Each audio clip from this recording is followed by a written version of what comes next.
Hello പ്രിയ പ്രേക്ഷകർ, എല്ലാവർക്കും YouTube solution Malayalam എന്ന ഈ ചാനലിലേക്ക് ഒരിക്കൽ കൂടി സ്വാഗതം. ഇന്ന് നമ്മൾ ചർച്ച ചെയ്യുന്ന വിഷയം ഒരു ചാനൽ തുടങ്ങുമ്പോൾ എങ്ങനെയാണ് ഒരു ചാനൽ തുടങ്ങേണ്ടത്, ഒരു ചാനൽ തുടങ്ങുമ്പോൾ നമ്മൾ എന്തെല്ലാം കാര്യങ്ങൾ ശ്രദ്ധിക്കണം എന്നുള്ളതാണ്. യൂട്യൂബിൽ തുടക്കക്കാർക്കായിട്ടുള്ള ഒരു വീഡിയോസ് ആണ്. നമ്മൾ ചാനൽ തുടങ്ങി 2 വർഷവും 3 വർഷവും മോണിറ്റൈസേഷൻ കിട്ടാത്തവരൊക്കെ ഉണ്ടെങ്കിൽ നിങ്ങൾ ശ്രദ്ധിക്കുക. നിങ്ങൾ ഇത്തരത്തിലാണോ നിങ്ങളുടെ ചാനൽ തുടങ്ങിയിട്ടുള്ളത് എന്നുള്ളതൊന്ന് ആലോചിക്കുക. എങ്ങനെയാണ് ഞാൻ ഈ പറയുന്ന 5 കാര്യങ്ങൾ കൃത്യമായിട്ടാണ് നിങ്ങൾ ചെയ്തിട്ടുള്ളത് എന്നുണ്ടെങ്കിൽ നിങ്ങളുടെ ചാനൽ കൃത്യമായി ഒരു 3-4 മാസത്തിനുള്ളിൽ മോണിറ്റൈസേഷൻ ആകും എന്നുള്ള കാര്യത്തിൽ യാതൊരു സംശയമില്ല. ആ കാര്യങ്ങൾ ഏതൊക്കെയാണെന്നുള്ളത് ഓരോന്നോരോന്നായി നമുക്കൊന്ന് നോക്കാം. ആദ്യമായി നിങ്ങൾ അറിഞ്ഞിരിക്കേണ്ടത് ആർക്ക് വേണ്ടിയാണ് നിങ്ങൾ വീഡിയോസ് ചെയ്യുന്നത് എന്നുള്ളത്. ഈ ഒരു കാര്യം കൃത്യമായിട്ട് നിങ്ങൾക്ക് അറിയണം. നിങ്ങൾ എത്തരം പ്രേക്ഷകർക്ക് വേണ്ടിയിട്ടാണ് നിങ്ങൾ നിങ്ങളുടെ വീഡിയോസ് ഇടുന്നത് എന്നുള്ളത് വ്യക്തമായ ഒരു ധാരണ നിങ്ങൾക്ക് ഉണ്ടായിരിക്കണം എന്നുള്ളതാണ് ആദ്യത്തെ ഒരു കാര്യം എന്ന് പറയുന്നത്. രണ്ടാമത്തെ ഒരു കാര്യം വിഷയങ്ങൾ തിരഞ്ഞെടുക്കുക എന്നുള്ളതാണ്. കൃത്യമായിട്ടുള്ള ഒരു സബ്ജക്റ്റ് ആയിരിക്കണം, നിങ്ങൾ ഒരേ സബ്ജക്റ്റിലായിരിക്കണം നിങ്ങൾ വീഡിയോസ് ചെയ്യേണ്ടത് എന്നുള്ളത് ഓർക്കുക. വളരെ ലളിതമായി പറഞ്ഞാൽ ഒരേ വിഷയമാണ് നിങ്ങൾ ചെയ്യുന്നതെങ്കിൽ നിങ്ങൾക്ക് വരുന്ന സബ്സ്ക്രൈബർ അത്തരം വിഷയങ്ങൾ ഇഷ്ടപ്പെടുന്നവരായിരിക്കാം. അത്തരം വിഷയങ്ങൾ മാത്രമാണ് നിങ്ങൾ ഇട്ടു പോകുന്നത് എന്നുണ്ടെങ്കിൽ അത്തരം വിഷയങ്ങൾ ഇഷ്ടപ്പെടുന്ന സബ്സ്ക്രൈബേഴ്സ് മാത്രമായിരിക്കും നിങ്ങളുടെ ചാനലിൽ ഉണ്ടാകുക. നിങ്ങൾ എന്ത് വീഡിയോസ് ഇട്ടാലും, ആ വിഷയത്തെക്കുറിച്ച് എന്ത് വീഡിയോസ് ഇട്ടാലും ആ വീഡിയോസ് കാണാൻ ആളുകൾ ഉണ്ടാകും എന്നുള്ളതാണ്. ഇത്തരത്തിലിടുമ്പോൾ കൃത്യമായി നിങ്ങളുടെ സബ്സ്ക്രൈബേഴ്സ് എല്ലാം ഓർഗാനിക്കായി നിങ്ങളുടെ വിഷയം ഇഷ്ടപ്പെടുന്ന സബ്സ്ക്രൈബേഴ്സ് മാത്രമേ ഉണ്ടാകൂ. അത്തരം സബ്സ്ക്രൈബേഴ്സ് നിങ്ങൾ എന്ത് വീഡിയോസ് ഇട്ടാലും കാണും എന്നുള്ളത് കൊണ്ട് തന്നെ നിങ്ങളുടെ വീഡിയോസ് നല്ലതാണ് എന്നുണ്ടെങ്കിൽ നല്ല വ്യൂസ് വരാനായിട്ടുള്ള വ്യൂസ് ലഭിക്കും എന്നുള്ളതും മാത്രമല്ല, ഇത്തരം ടേസ്റ്റുകൾ ഉള്ളവരിലേക്ക് ഈ വീഡിയോസ് യൂട്യൂബ് സജസ്റ്റ് ചെയ്യും എന്നുള്ളതിലും യാതൊരു സംശയമില്ല. അപ്പൊ ആ ഒരു കാര്യം നിങ്ങൾ കൃത്യമായി ശ്രദ്ധിക്കുക. വിഷയം തിരഞ്ഞെടുക്കുക, ഏത് വിഷയമാണെന്ന് ഒരേ വിഷയത്തിൽ തന്നെ വീഡിയോസ് ഇട്ട് മുന്നോട്ട് പോവുക എന്നുള്ളതാണ്. ഈ വിഷയം എന്ന് പറയുന്നത് തികച്ചും കാറ്റഗറിയാണ്. കാറ്റഗറി തിരഞ്ഞെടുക്കുമ്പോൾ കൃത്യമായി ഇത് ശ്രദ്ധിക്കുക എന്നുള്ളതാണ്. ഇനി അടുത്ത കാര്യം എന്ന് പറയുന്നത്, നിങ്ങൾ തുടങ്ങിക്കഴിഞ്ഞാൽ നിങ്ങൾ പ്രധാനമായി നിങ്ങൾ ശ്രദ്ധിക്കേണ്ട കുറച്ച് കാര്യങ്ങളുണ്ട്. നല്ലൊരു വീഡിയോസ് ഇടുക എന്നുള്ളത് കഴിഞ്ഞാൽ പിന്നെ നിങ്ങൾ ശ്രദ്ധിക്കേണ്ടത് 3 കാര്യങ്ങളാണ്. ഒന്ന് നിങ്ങൾ തംബ്നെയിൽ, ടൈറ്റിൽ, മറ്റൊന്ന് ഡിസ്ക്രിപ്ഷനും ഹാഷ്ടാഗുകളും.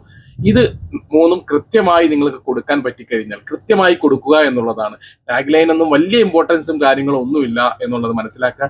ഈ 3 കാര്യങ്ങൾ, അതായത് ആദ്യമായി നിങ്ങൾ ചെയ്യേണ്ടത് നല്ലൊരു ടൈറ്റിൽ, നല്ലൊരു തംബ്നെയിൽ കൊടുക്കുക എന്നുള്ളതാണ്. ഡിസ്ക്രിപ്ഷനും ഹാഷ്ടാഗും ഡിസ്ക്രിപ്ഷനിൽ തന്നെ എഴുതേണ്ട സ്ഥലത്ത് തന്നെ കൃത്യമായി കൊടുക്കുക എന്നുള്ളതാണ്. ഈ ഒരു കാര്യം കൂടെ നിങ്ങൾ ഓർത്തു വെക്കുക. ഇനി ഏറ്റവും പ്രധാനപ്പെട്ട ഒരു കാര്യം കൺസിസ്റ്റൻസി കീപ്പ് ചെയ്യുക എന്നുള്ളതാണ്.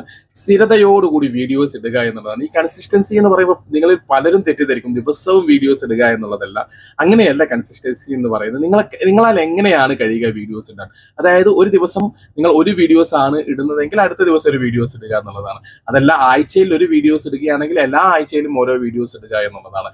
അതല്ല നിങ്ങൾ ഒരു മാസം 2 വീഡിയോസ് ഇടുകയാണെന്നുണ്ടെങ്കിൽ അത് കൃത്യമായിട്ട് നിങ്ങൾ കൺസിസ്റ്റൻസി കീപ്പ് ചെയ്യുക എന്നുള്ളതാണ്. ഡേ ബൈ ഡേ ആണോ നിങ്ങൾ വീഡിയോസ് ചെയ്യുന്നത്, അങ്ങനെയാണെങ്കിൽ അങ്ങനെ, അതിനെയാണ് കൃത്യമായിട്ട് കൺസിസ്റ്റൻസി എന്ന് പറയുന്നത്. ഇത് കൃത്യമായിട്ട് നിങ്ങൾ കീപ്പ് ചെയ്ത് കൊണ്ടുപോയാൽ യൂട്യൂബിന്റെ അൽഗോരിതം വളരെ കൃത്യമായിട്ടായിരിക്കും പ്രവർത്തിക്കുക എന്നുള്ളത് മനസ്സിലാക്കുക. ഈ കാര്യങ്ങളൊക്കെ നിങ്ങൾ കൃത്യമായി ചെയ്തു വെക്കുക എന്നുള്ളതാണ്. ഇതിന് മുന്നോടിയായിട്ട് നിങ്ങൾ ചാനൽ തുടങ്ങുന്നതിന് മുന്നോടിയായിട്ട് മറ്റു ചില കാര്യങ്ങൾ കൂടി നിങ്ങൾ അറിഞ്ഞിരിക്കേണ്ടതുണ്ട്. ഏറ്റവും പ്രധാനപ്പെട്ട ഒരു കാര്യം എന്ന് പറയുന്നത്, നിങ്ങൾ യൂട്യൂബ് സെറ്റിംഗ്സ് ക്ലിയർ ചെയ്ത് വെക്കുക. എസ്പെഷ്യലി നിങ്ങൾ ഇന്റർമീഡിയറ്റ് ഫീച്ചറുകൾ നിങ്ങൾ ആ 2 എണ്ണം നിങ്ങൾ കൃത്യമായിട്ട് ചെയ്തു വെക്കുക എന്നുള്ളതാണ്. ഒന്ന് 2 സ്റ്റെപ്പ് വെരിഫിക്കേഷൻ, ഇനി മറ്റൊന്നെന്ന് പറയുന്നത് ഫേസ് റീഡിങ്ങും കാര്യങ്ങളൊക്കെ വരുന്നത്. ഇത് രണ്ടും നിങ്ങൾ ചെയ്തു വെച്ചാൽ മാത്രമേ നിങ്ങൾക്ക് വലിയ വീഡിയോസ്, അതായത് 15 മിനിറ്റിന് മുകളിലുള്ള വീഡിയോസും അതുപോലെ തന്നെ ലൈവ് വീഡിയോസുകളും അതേപോലെ തന്നെ നിങ്ങൾക്ക് തംബ്നെയിലൊക്കെ ചേർക്കാൻ കഴിയൂ എന്നുള്ള കാര്യം നിങ്ങൾ വ്യക്തമായി മനസ്സിലാക്കുക എന്നുള്ളതാണ്. ഈ കാര്യങ്ങളൊക്കെ കൃത്യമായി ചെയ്യുക എന്നുള്ളതാണ്. ഇനി മറ്റൊരു കാര്യം, പ്രൊഫൈലിന്റെ കാര്യത്തിൽ നിങ്ങൾ ശ്രദ്ധിക്കുക. ചിലർ ഈ വാട്സപ്പിൽ സ്റ്റാറ്റസ് വെക്കുന്ന പോലെ പ്രൊഫൈലുകൾ ഇങ്ങനെ മാറ്റി ചെയ്യുന്നവരുണ്ടാകും. തീർച്ചയായിട്ടും നിങ്ങൾ അത്തരം കാര്യങ്ങൾ ചെയ്യരുത്. പലരും ചാനലിന്റെ പേരിനേക്കാളും ചിലർ നോട്ട് ചെയ്യുന്നത് നിങ്ങളുടെ പ്രൊഫൈൽ പിക്ചർ ആയിരിക്കും. അപ്പൊ ഈ പ്രൊഫൈൽ പിക്ചർ ഇങ്ങനെ മാറിക്കൊണ്ടിരുന്നാൽ നിങ്ങളുടെ സബ്സ്ക്രൈബേഴ്സിന് ചിലപ്പോൾ കൺഫ്യൂഷൻ ഉണ്ടാകാൻ സാധ്യതയുണ്ട്. നിങ്ങൾ നോട്ടിഫിക്കേഷൻ ചെന്ന് കഴിഞ്ഞാൽ ഇത് ഏത് ചാനലാണോ എന്നുള്ളതിൽ അൺസബ്സ്ക്രൈബർ ചെയ്യാൻ സാധ്യതയുണ്ട്. അതുകൊണ്ടായിട്ടുള്ള പ്രൊഫഷണൽ ആയിട്ടുള്ള ഒരു പ്രൊഫൈൽ പിക്ചർ തിരഞ്ഞെടുക്കുക, അതുമായിട്ട് കറക്റ്റ് ആയിട്ട് മുന്നോട്ട് നീങ്ങുക എന്നുള്ളതാണ്. ഇത്തരം കാര്യങ്ങളെല്ലാം ക്ലിയർ ചെയ്യുക എന്നുള്ളതാണ് ഒരു ചാനൽ തുടങ്ങുന്നതിന്റെ തൊട്ട് മുന്നോടിയായിട്ട് നിങ്ങൾ ചെയ്തിരിക്കേണ്ട കാര്യങ്ങൾ എന്നുള്ളത് കൃത്യമായി മനസ്സിലാക്കുക. ഈ കാര്യങ്ങൾ നിങ്ങൾ കൃത്യമായി ചെയ്തു പോയാൽ തീർച്ചയായിട്ടും നിങ്ങൾക്ക് വളരെ പെട്ടെന്ന് നിങ്ങളുടെ യൂട്യൂബ് ചാനൽ ഗ്രോ ചെയ്യാൻ സാധിക്കും എന്നുള്ള കാര്യത്തിൽ യാതൊരു സംശയമില്ല. ഇവിടെ മറ്റൊരു കാര്യം കൂടെ പറയാനുള്ളത്, യൂട്യൂബ് റിലേറ്റഡ് ആയിട്ടുള്ള എല്ലാവിധ വർക്കുകളും നമ്മൾ ചെറിയൊരു പേയ്മെന്റോട് കൂടി ഇവിടുന്ന് ചെയ്തു കൊടുക്കുന്നുണ്ട്. ആർക്കെങ്കിലും താല്പര്യമുണ്ടെങ്കിൽ ഈ കാണുന്ന നമ്പറിൽ നിങ്ങൾക്ക് എന്നെ ബന്ധപ്പെടാം. പ്രിയപ്പെട്ടവരെ, നിങ്ങൾക്ക് ഉപകാരം എന്ന് തോന്നുന്ന പുതിയൊരു വീഡിയോസുമായി ഞാൻ വീണ്ടും വരാം. അതുവരേക്കും ബൈ.